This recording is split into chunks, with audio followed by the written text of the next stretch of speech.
Hi, and welcome to this episode of Inside the Mind of an Actuary. I'm Marc Glickman. I'm an actuary by background. It's my pleasure to have on the line Pei Chua. She's an expert in economics. She's a data scientist, a neuroscientist, and she has a lot to share today. So thanks for joining us today, Pei.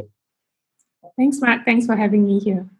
So we do this series Inside the Mind of an Actuary to talk about more of the technical topics and demystify them and make them simpler for the audience. And I know you have a particular passion for that as well. In fact, you wrote a book on it called 1 Minute Theorems. So tell me a little bit about your passion for helping make the complex simple for people out there. Right. So I really believe in making complicated concepts a lot simpler for people to access. So that's the reason why I wrote this book. The aim of this book is to look at theorems that go across computer science, mathematics, philosophy, and psychology, and to try to strip away a lot of the complicated jargon that's associated with these theorems and distill them into short, bite-sized pieces that people can easily understand and relate to.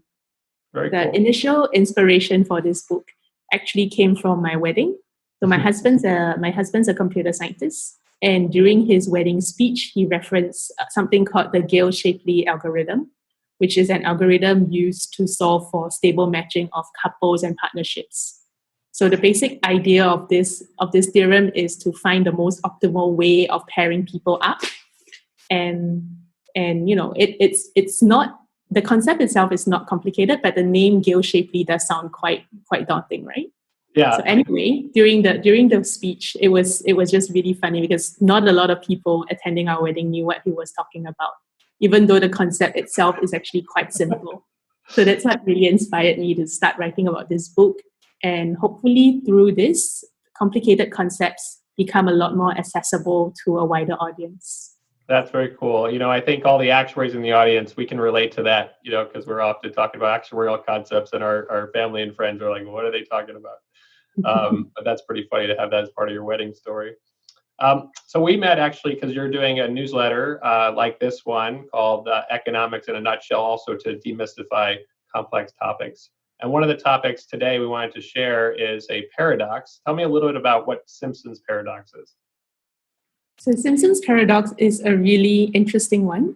It's a situation where the same data set gives completely opposite results, depending on how you look at the data, whether you're looking at it in terms of an individual group or whether you're aggregating it in total. Okay. So it's a lot easier. It's a lot easier to illustrate this if we look at examples. And one of the classic examples is looking at betting averages of baseball players. Okay, yeah, let's take a look at a slide. So tell us a little about this example here. So in this example, we've got two players, Derek Jeter and David Justice.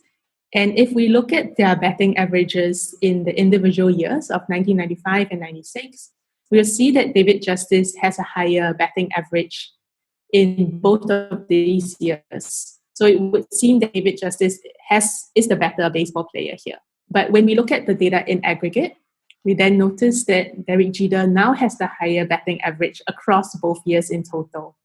So this is the classic example of Simpsons Paradox, where looking at the exact same data can give opposite results depending on whether we're looking at the data in individual groups or whether we're looking at it in a total sense.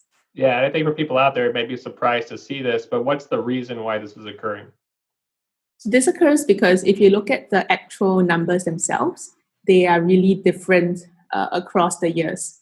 To take an extreme example, let's say in 1995, Derek Jeter only played a single game and batted once.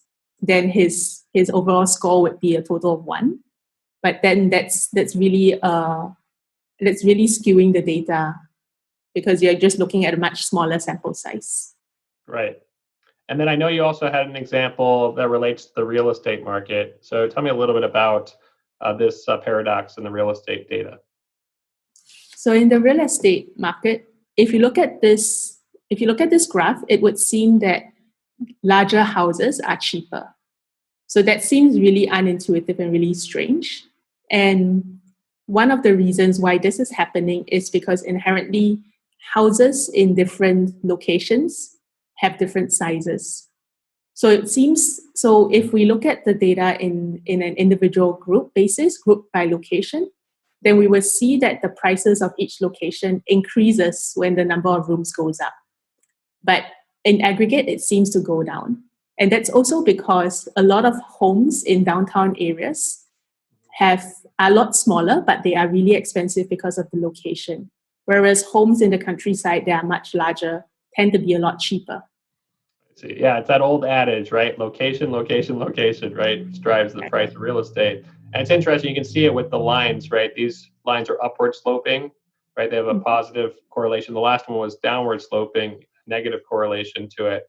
And I think that, helps people understand the paradox.